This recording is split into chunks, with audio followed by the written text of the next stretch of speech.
Hello, brothers and sisters. This is Wally from IBEW Local 136 in Birmingham, Alabama. I'm down here at Local 177 in Jacksonville, Florida. I am trying to show everybody how I do the electrician traveling around the country. Right now I'm down in the South in Florida, and as you can see today, it is a Hawaiian shirt day. This is Friday. And on Fridays, everybody at the job site that wants to can wear their Hawaiian shirt. This thing started in the 90s over here. Of course, it started before that in Hawaii. The Hawaiian shirt, the first guy I ever saw doing it was Clark, that I can remember. He's out of Birmingham also, and Mikey, his apprentice at the time, he would do it also. And they never missed either. If it was Friday, they had on their Hawaiian shirt. So as I got into Florida and stuff, I started seeing a lot of it also with a friend of mine, Bert. He was doing it. And also down here, I've seen a lot of other good brothers doing the Aloha shirt on Fridays. So it got me some. And anyway, so if you guys participate in any of this, leave me a comment that your name and your local number. I'd like to see everybody wearing a Aloha shirt, Hawaiian shirt on Friday. Leave me a comment with your local number in it. So being a good brother is what I'd like to talk about today with the Hawaiian shirt day. All my good brothers out there, there's a lot of them. We know that being a good brother goes further than just the job site. It's, also helping out your fellow man, helping somebody else in need.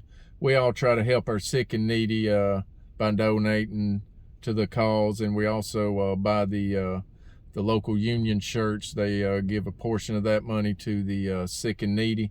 Like I said before, I've got, when I was off 3 weeks for hernia surgery, they gave me 3 $800 checks to help me pay my bills that came from the Sick and Needy Fund. So I always give to the Sick and Needy Fund when a lot of times the stewards will come around the job site and ask. You can also just call up your local union and tell them you want to give to the sick and needy, and you can do it over the phone, and you can do it that way. So Friday, as I'm leaving work, I stopped by Dollar General. I see a man out there cleaning up. He was sweeping, and he was sweeping up some trash and throwing it away and stuff. And he said hello to me as I walked by, and I said hello to him. Went in, made my purchase, came back out, and he said, "Have a good day." I said, "You too." And I got to my car, and a few seconds later, he come up and he was like, "Hey, man, I hate to do this." And I thought, oh, here we go. He's fixing to ask me for money. So he started talking to me, and the man, he just seemed like a good man. He's out there working. He said the lady that usually pays him for this wasn't here, so he wasn't going to get paid that night, and he was just needing a little bit of money to get him something to eat or whatever. And he was still working while he was doing this, so I thought, man, he's probably a good man. He said, "Man, I'm in my 60s," and you could tell he'd been working all his life. He still looked fit and muscular and everything. And I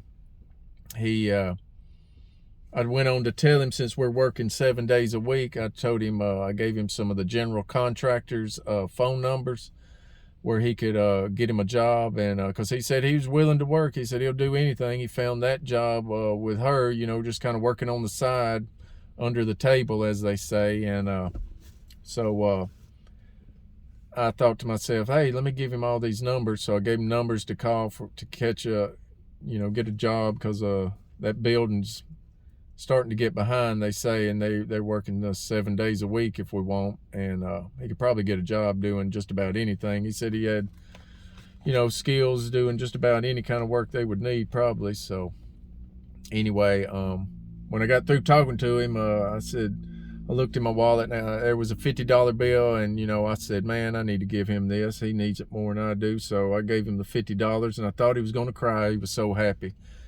And I thought, that's part of being a good brother.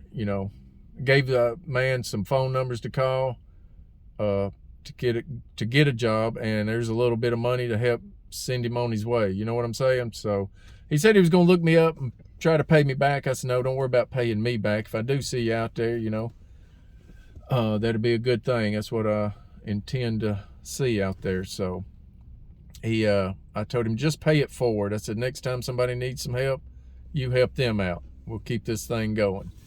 So anyway,